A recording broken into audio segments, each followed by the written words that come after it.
वक्रतुंड महाकाय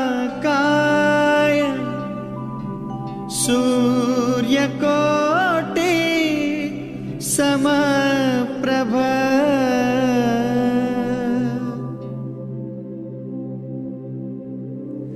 मेष राशि के दूसरे वीडियो में आप लोगों का बहुत बहुत स्वागत करता हूं। तो इस राशि में क्या क्या और कुछ गुण होते हैं वो बता दूं, उसके बाद आगे के व्यवसाय, उनकी विवाह और उनके कार्य और उनके कुछ बचाव के तरीके भी मैं इस पे डिस्कस करूंगा। तो कुछ एक और गुण इनमें होते हैं और कुछ अवगुण भी होते हैं। गुण में यह है कि ये अल्प लाभ से संतुष्ट नहीं होते। इन्हें कोई भी कार्य अधूरा छोड़ना पसंद नहीं होता। साथ ही साथ ये स्वावलंबी होते हैं, माने खुद का कार्य खुद करना पसंद करते हैं। साथ ही साथ ये काफी चरित्रवान भी होते हैं यदि मंगल दूषित ना हो तो।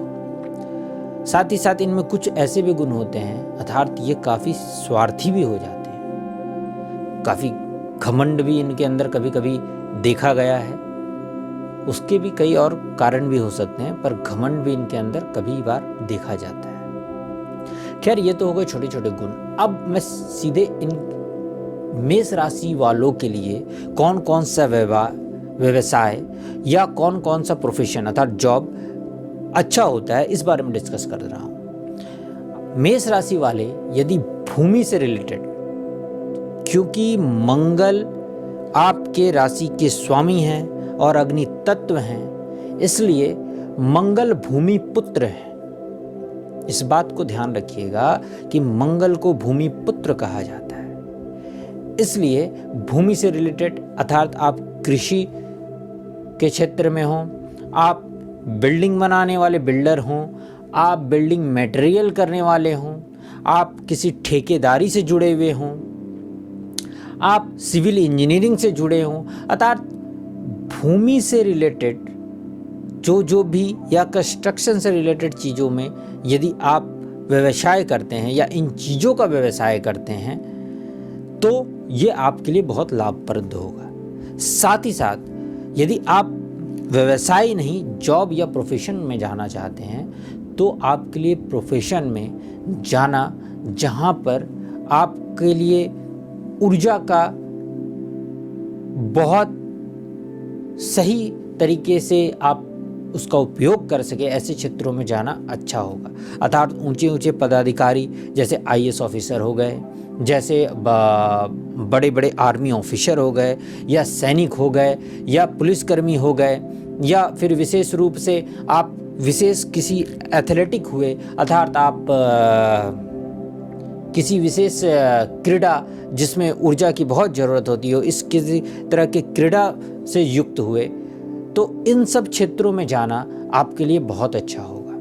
क्योंकि इन क्षेत्रों में आपको आपके राशि के स्वामी मंगल देव से योगदान और उनका सहयोग प्राप्त होता रहेगा और इन क्षेत्रों में आपकी तरक्की ज़्यादा सुनिश्चित हो सकती है। मेष राशि वाले अधिकतर 22 से 28 वर्ष के मध्य में अपने जीवन काल में एक स्टेबल पोजीशन में पहुंच जाते हैं। उसके बाद उनकी और तरक्की आगे की सुनिश्चित की जाती है उनके राशि और उनके राशि के स्वामी द्वारा। उनके जीवन के वर्ष में 16वां, 18वां, 25वां, 27वां, 34वां इस तरह से क्रमांक में बढ़ते हुए जिनका मूल्यांक 9 अथवा 7 आता हो, ऐसे मूल्यांक वाले वर्षों को उनको बहुत ही शुभ और तरक्कीवान माना जा सकता है। इन वर्षों में किया हुआ कार्य उनके लिए बहुत ही लाभप्रद हो सकता है। वो विवाह हो, वो जॉब हो, या उनकी तरक्की का हो, या किसी तरह का भी कार्य उनके लिए लाभप्रद माना जाता है।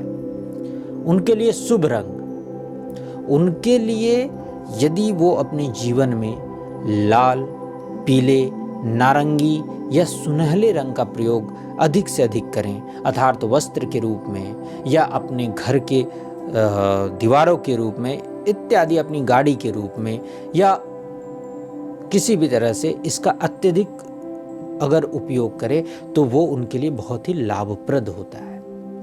ऐसा करने से उनको जीवन में सफलताओं की सीढ़ी आसानी से मिलने लगती है। विवाह और मित्रता के लिए बातें ध्यान रखिएगा कि विवाह और मित्रता में आपको बहुत सोच विचार करके ही करना चाहिए। विवाह में तो कुंडली मिलान अति आवश्यक है। साथ ही साथ यदि आप कोई पार्टनरशिप का व्यवसाय कर रहे हो, वहां पे भी आप लोगों का कुंडली मिलान बहुत आवश्यक है। वैसे तो बहुत से और तथ्यों का विचार किया जाता है, पर मूलतः यदि आप राशि में देखें तो आपकी मित्र राशि मेष स्वयं, कुंभ, मकर, धनु, मीन, ये राशियां आपके लिए मूलतः सहयोगवान होंगी, क्योंकि इनके जो स्वामी हैं वो भी मंगल देव के मित्र ग्रहों में से एक है या समग्रह है। विवाह में भी आप जब भी विवाह करने जाएं तो कोशिश करें इन्हीं राशियों की किसी स्त्री से विवाह करें। साथ ही साथ इनका भी ध्यान रख लें कि आप लोगों के मंगल देव की स्थिति आप लोगों की कुंडलियों में कहाँ है और उनके आप लोगों का कितने गुणों का मिलान हो रहा है, तो आप अपने विवाह का दाम्पत्य जीवन बहुत अच्छे से बिता पाएंगे। अन्यथा यदि बिना कुंडली मिलान के आप ऐसा करते हैं तो कभी कभी परेशानियों का सामना करना भी पड़ सकता है। कई बार देखा गया है कि कुंडली में यदि मंगल दूषित हो या मंगल पीड़ित हो तो जातकों को कोर्ट कचहरी के बहुत सारे चक्र लगाने पड़ते हैं, कई झमेलों का शिकार होना पड़ता है, पारिवारिक अशांति रहती है, पति पत्नी के साथ दाम्पत्य जीवन इतना खराब हो जाता है कि कोर्ट कचहरी में जाना कर पड़ता है और साथ ही साथ डाइवोर्स तक की स्थिति उत्पन्न हो जाती है। इसलिए कुंडली का मिलान अवश्य करें। अब कुछ एक छोटी चीजें मैं बता रहा हूं जो उपाय के रूप में आप कर सकते हैं। ये अचूक उपाय हैं, इन्हें अवश्य प्रयोग में लाएं। सबसे पहली बात, आप कभी भी व्यवसाय करें तो मीठी चीजों का व्यवसाय बिल्कुल भी ना करें, वो कभी भी आपको लाभप्रद नहीं होगा। साथ ही साथ आप अपने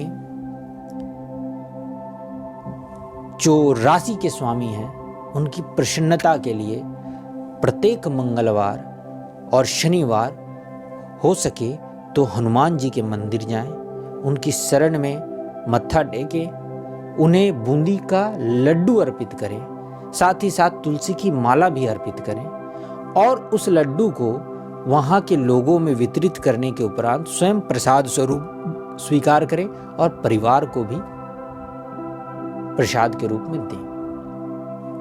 साथ ही साथ यदि आप लाल रंग के कपड़े को पहने, यदि आप में ऊर्जा की कमी होती है, अगर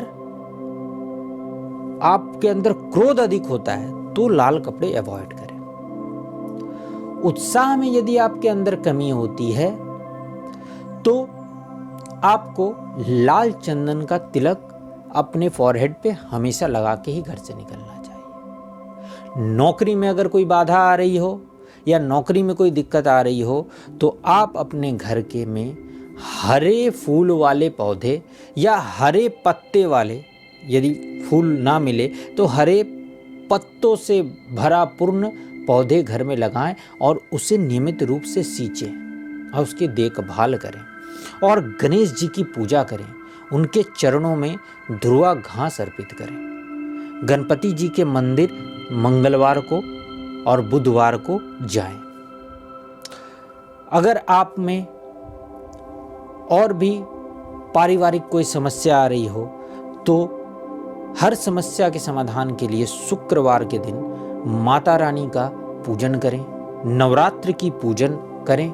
साथ ही साथ कन्याओं का शुक्रवार के दिन और नवरात्र में पूजन और सम्मान करें और उन्हें आदर सहित भोजन करवाएं और उसके उपरांत उनसे आशीर्वाद अवश्य लें। शिव मंदिर में जाना आप लोगों के लिए बहुत फलदायी होगा। प्रत्येक सोमवार को यदि आप शिव मंदिर में जाते हैं और वहाँ पर कच्चे दूध अर्पित करते हैं तो वो भी नहीं बल्कि वो बहुत ही आप लोगों के लिए फलदायी और कार्यवत होगा।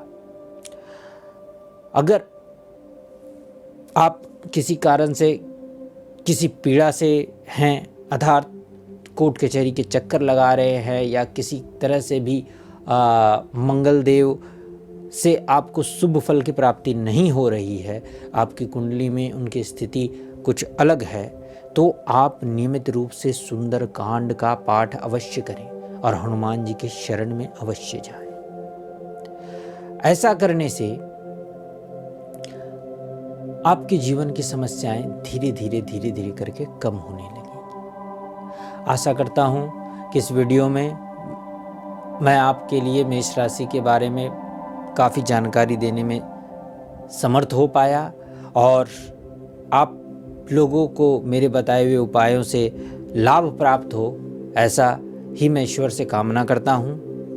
तब तक के लिए इस वीडियो में इतना ही, फिर अगली वीडियो में मिलते हैं। तब तक के लिए नमस्कार।